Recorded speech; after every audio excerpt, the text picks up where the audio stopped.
yang kemarin sudah disebarluaskan pengumuman dari Nahdlatul Ulama bahwasannya tanggal 1 Dzulhijjah bertepatan dengan hari Selasa, yang artinya malam hari ini kita sudah memasuki tanggal 1 Dzulhijjah, karena bulan Hijriyah itu perpindahan harinya dimulai setelah maghrib. Ada 10 hari yang istimewa di dalam satu tahun. Ada 10 hari. Ada 10 hari yang istimewa di dalam satu tahun. Jadi jumlahnya 10 hari. Ada 3. Yang pertama 10 hari terakhir bulan Ramadan.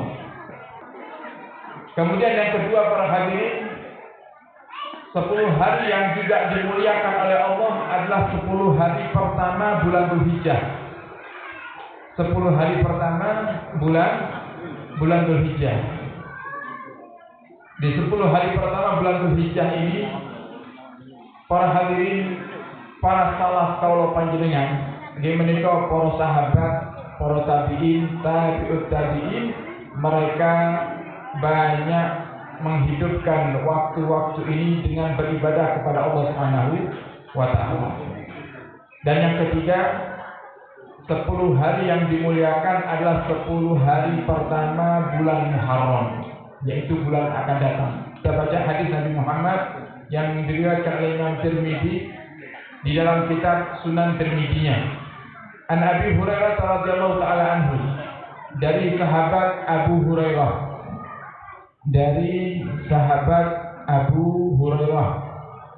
beliau meriwayatkan hadis dari Nabi Muhammad sallallahu alaihi wasallam, "Ma min ayyamin ahabbu ila Allah an yuta'abbada lahu fiha min ashri Dzulhijjah."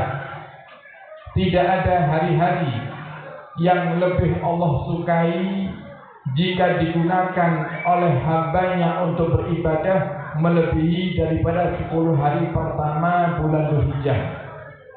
Yang artinya Allah itu sangat suka para hadirin kalau panjenengan dilihat oleh Allah banyak ibadah di 10 hari ini, 10 hari bulan Dzulhijjah. Sehingga karena Allah senang melihat hambanya ibadah di 10 hari pertama bulan Dzulhijjah, Allah pun juga berikan pahala yang besar. Nah, pada kanjeng Nabi kata Nabi Muhammad, ya'dilu siyamu kulli yawmin min hadhi siyami sanah. Setiap orang yang mau berpuasa di 10 hari pertama bulan Dzulhijjah, 1 hari puasanya Allah kasih pahala 1 tahun puasa.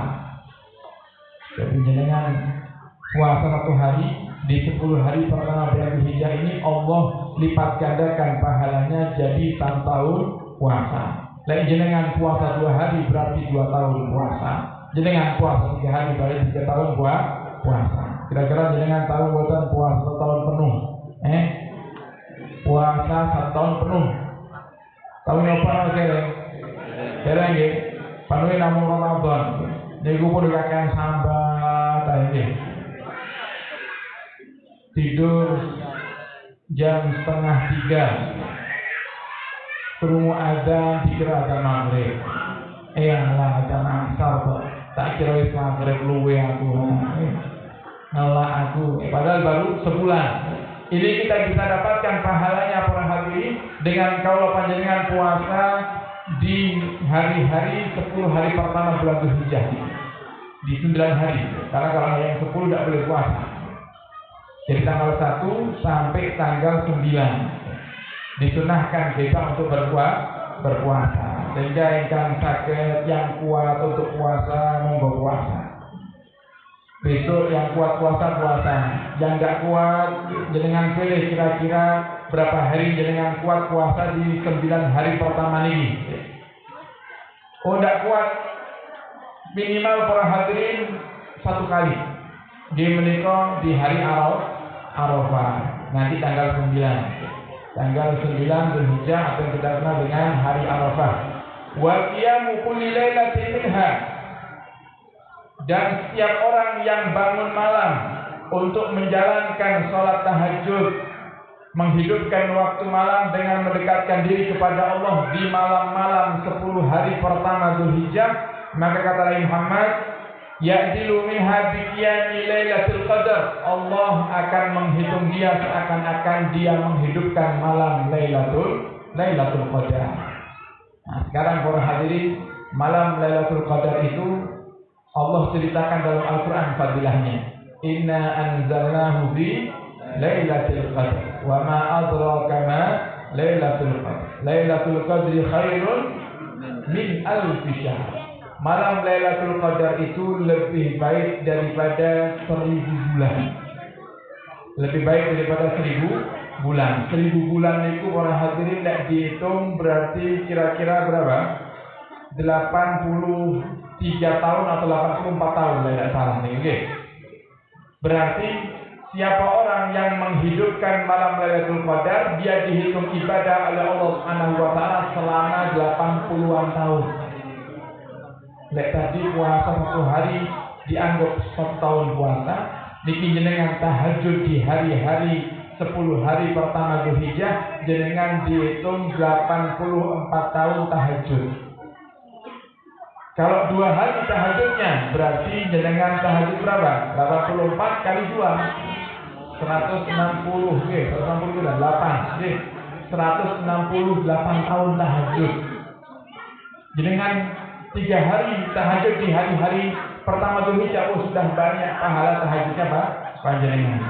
Dan dikatakan oleh para ulama termasuk Syekh Abdul Qadir Al-Jailani, orang yang menghidupkan malam Lailatul Qadar dengan ibadah, maka Allah mengampuni semua dosanya.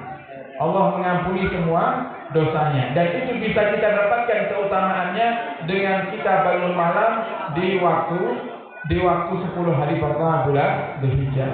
Sehingga nanti malam Bapak Ibu tahajud nggih. Siap boten? Mangke bar majelis iki mulai ning griya nggih. Jenengan kumpulne HP sak omah nggih. Pasang alarm sing banter nggih. Nek saged nggih jenengan colokne ning sound system. Jam 3 muni bendar bendur langsung tangi tahajud. Kemudian hadis riwayat Imam Baihaqi. Kita baca di dalam kitab At-Tashbih ila Mabahis Ashri Dzulhijjah wal Id. Ini kita para hadirin menjelaskan tentang 10 hari pertama bulan Hijjah. Nah, kita baca hadis riwayat Imam Baihaqi di dalam kitab Syu'abul Iman. An Ibnu Abbas radhiyallahu ta'ala anhu qala Rasulullah sallallahu alaihi wasallam, "Ma min ayyamin", tidak ada hari-hari, afdalu indallah, yang lebih afdal di sisi Allah Subhanahu wa taala, walal amalu fihinna, dan tidak ada amalan di dalam 10 hari yang lebih Allah cintai kecuali di 10 hari pertama bulan Dzulhijjah. Fa'asiru, maka perbanyaklah ibadah di 10 hari ini. Fa'asiru fihinna minat tahlil, perbanyak baca tahlil. Jadi 10 hari ini dengan banyak baca la ilaha illallah. Wa takbir, dan perbanyak baca takbir. Kalau kemarin para hadirin yang mungkin hadir majelis Ahad pagi, kita baca keutamaannya baca tahlil, baca takbir, baca tasbih, baca tahmid. Nah, kita singgung sedikit supaya kita semangat. Kata Nabi, siapa orang yang mengatakan la ilaha illallah, maka Allah Subhanahu wa taala mencatat baginya 20 pahala. Kalau panjenengan namun ngomong la ilaha illallah, 20 pahala Allah catat. Wayang huda Allah Subhanahu wa taala menghapus 20 dosa. Sekali la ilaha illallah ingkang kawula panjenengan waos, Allah paling datang kawula panjenengan 20 pahala, diampuni 20 dosa. Begitu juga kata Nabi Muhammad, wa man qala subhanallah, dan siapa orang yang mengatakan kalimat subhanallah, Allah juga sama akan menambah untuknya 20 pahala, dan Allah akan menghapus 20 dosa. Dan siapa orang, kata Nabi, yang membaca kalimat alhamdulillah, atau kita kenal dengan kalimat hamdalah atau tahmid, Kata Nabi, siapa yang baca kalimat tahmid atau kalimat alhamdulillah, maka Allah akan memberikan kepadanya 30 pahala dan Allah ampuni 30 dosa. Sehingga ini para hadir lek digabung, berarti yang kita diperintahkan untuk memperbanyak membacanya adalah kalimat tasbih, tahmid, takbir dan tahlil. Subhanallah walhamdulillah wa la ilaha illallah wallahu akbar. Subhanallah walhamdulillah wa la ilaha illallah wallahu akbar. Sekali kalimat ini kalau panjenengan baca, sudah banyak dosa yang diampuni sama Allah. Sudah banyak pahala yang kalau panjenengan dapatkan. Sehingga kata Rasulullah, di hari-hari Dzulhijjah ini, awal Dzulhijjah ini, perbanyak baca zikir subhanallah walhamdulillah wa la ilaha illallah wallahu akbar. Fa innaha ayyamut tahlil, karena 10 hari pertama bulan Dzulhijjah ini adalah hari-hari tahlil. Hari-hari kita dianjurkan untuk memperbanyak membaca tahlil wa takbir, dan perbanyak membaca takbir Allahu akbar wa zikrullah, dan memperbanyak membaca zikir. Jadi dibiasakan para hadirin, lisan ini dibiasakan untuk zikir. Kalau panjenengan nganggur, kemudian kok kiranya ada waktu yang sakit kalau panjenengan gunakan untuk berzikir, maka utamakan zikir daripada ngobrol. Sehingga para hadirin, di hari-hari yang seperti ini, yakini bahwasanya ini hari yang mulia. Jadi jangan sampai kita menzalimi orang, jangan sampai kita suudon sama orang. Kalau tidak bisa kita berzikir, minimal kita diam.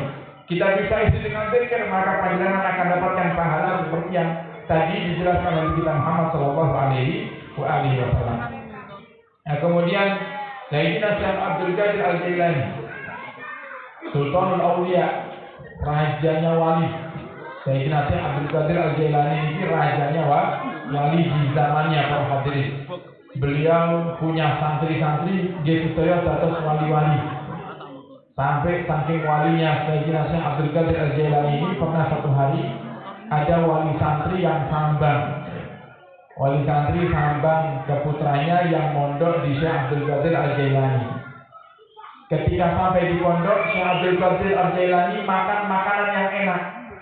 Santri ini ibarat pondok pesantren datang ke Karangrejo ini, santri ini makan tempe. Akhirnya wali santri tidak terima. Ya Syekh, anak saya ini saya pondokkan di sini bukan untuk disia-sia. Aku lihat kamu makannya enak, sedangkan anakku makannya tidak enak. Kamu makan ayam, anakku makannya tempe. Anakku makan makanan yang sederhana. Kenapa kau tidak bagi makananmu yang lezat itu kepada santri-santrimu, termasuk anakku di situ? Apa jawaban Syekh Abdul Qadir? Kalau anakmu sudah bisa seperti saya, nanti saya bagi ayam. Kalau anakmu sudah bisa seperti saya bagi ayam. Kata si wali santri, maksudnya seperti apa? Bisa seperti apa ini wahai Syekh Abdul Qadir Al-Jailani? Beliau makan ayam pada hari sampai tinggal tulangnya. Tulangnya ditaruh di piring, kemudian beliau katakan, ya azmad dajjal, gum bi'idnillah, wahai tulang ayam, hiduplah kembali dengan izin Allah. Nah, kok ternyata tulang ayam tadi ini diwujudkan sama Allah SWT menjadi seekor ayam yang hidup lagi dan kemudian langsung lari ayamnya. Coba, kalau panjenengan sakit ngoten kan enak, gitu kan? Cukup nyembelih ayam sekali, ditelas nih, bar ngoten jenengan dawuh, wahai ayam, tangyo maneh. Dengan izin Allah, urip maneh ayam. Satu dinten mangan ayam. Nyembelih kambing kurban, disembelih, ditelas nih dagingnya, nyanting, guling, sembarang dimasak, berkelas kali balu ngetok, wahai kambing, hiduplah dengan izin Allah, urip maneh kambing. Kan enak. Ini Syekh Abdul Qadir Al-Jailani, rajanya wali. Dikatakan oleh Sayyidina Sa'id bin Jubair, kata Syekh Abdul Qadir Al-Jailani bahwasanya Sa'id bin Jubair mengatakan la tusbi'u sirajakum layalil asyr. Jangan kamu matikan lampu-lampu rumahmu di 10 malam pertama bulan Dzulhijjah. Coba matinya, jangan dipadamkan lampu-lampu di rumah di 10 malam pertama bulan Dzulhijjah. Ini para hadirin, kalau kita ambil makna per kalimatnya yang mungkin hanya sekedar berarti malam 10 hari pertama bulan Dzulhijjah jangan matikan lampu. Maksudnya jangan matikan lampu ini, jangan tidur, jangan banyak tidur, tetap nyalakan lampumu, baca Al-Quran, nyalakan lampumu, sholatlah, nyalakan lampumu, banyak zikir, banyak wirid. Maksudnya seperti itu. Macam dinyalakan lampunya bakal ngorok sampai subuh. Maksudnya itu menyalakan lampu untuk ibadah. Ini kinayah. Napa peribahasa? Jangan matikan lampu di malam-malam 10 pertama bulan Dzulhijjah. Minimal kan kalau lampunya nyala terus terang, kita tidurnya tidak akan nyenyak, kena cahaya sehingga tidur sebentar kebangun, kemudian kita sholat tahajud, kita baca Al-Quran, kita istighfar. Nah, kemudian wa ya'muru bi iqamil khuddam, dan beliau Sayyidina Sa'id bin Jubair, kata Syekh Abdul Qadir Al-Jailani, selalu memerintahkan kalau sudah datang 10 hari pertama bulan Dzulhijjah ini untuk membangunkan pembantu-pembantu yang ada di rumahnya. Ini pun juga kinayah. Membangunkan pegawai-pegawai yang ada di rumahnya. Ini juga kinayah, kurang hadirin. Kinayah itu peribahasa. Maksudnya apa? Kalau pembantumu saja sama Sayyidina Sa'id disuruh bangunkan, apalagi bojomu. Apa maneh anakmu? Lek pembantu aja lu suruh bangunkan, apalagi anak kita, apalagi istri kita, yang ibu apalagi suaminya. Pembantu lu suruh bangunkan, eman sampai pembantunya, bu, ayo bu bangun 10 hari pertama Dzulhijjah, eman tahajud. Anaknya juga lebih utama untuk dibangunkan. Kemudian waktu itu beribadah dan perbanyak di malam-malam itu beribadah kepada Allah Subhanahu wa taala. Sehingga para hadirin, ini malam pertama bulan Dzulhijjah. Sehingga mari dihidupkan mulai sekarang niat untuk memperbanyak ibadah, baca Al-Quran, zikir, seperti tadi disebutkan oleh Muhammad sallallahu alaihi wasallam, Allahu Akbar, dengan keutamaan yang luar biasa. Kemudian tahajud, hidupkan waktu malam, puasa kalau bisa puasa 9 hari penuh, ya puasa 9 hari penuh. Kenapa kok 9 hari tidak 10 hari? Karena tanggal 10 itu hari raya Idul Adha, hari raya haram hukumnya kita puasa. Hari tasyrik juga dilarang kita berpuasa. Kata Nabi, ayyamut tasyrik ayyamul aklin wa syurbin. Hari tasyrik itu hari untuk kita makan-makan dan minum-minum. Makan dan minum, artinya kita dilarang puasa. Yang kurban sunnah, ambil daging kurbannya sebagian, gunakan untuk makan-makan selama 4 hari. Hari raya Idul Adha, hari tasyrik 3 hari. Kemudian juga yang mampu untuk berkurban di tahun ini, ayo berkurban para hadirin. Dan diparingi kalian Gusti Allah rezeki lebih, ayo berkurban. Kata Nabi dalam hadisnya, man kana lahu sa'ah wa lam yudhahi fala yakrubanna musallana. Siapa orang yang diberikan kemudahan rezeki oleh Allah di bulan Dzulhijjah sampai hari raya Idul Adha, kok dia ternyata tidak ada niatan untuk berkurban, maka jangan dekat-dekati masjidku, kata Nabi. Jangan dekat-dekat ke masjid. Kenapa? Bikin malu sama Allah perhitungan, tapi namu ke rumah Allah. Disuruh kurban tidak mau, tapi ganti HP sakit. Gimana? Disuruh kurban tidak mau, ganti HP bisa. Disuruh kurban tidak mau, tapi bisa nyicil motor. Tumbas motor, tuku TV anyar, sembarangnya diperbarui, tapi beli kambing satu tidak bisa. Nah, sehingga yang mampu, ayo, jangan perhitungan sama Allah. Jenengan berkurban, jenengan diganti rezekinya lebih banyak lagi para hadirin. Tidak hanya pahala yang dengan dapatkan, rezeki akan ditambah sama Allah.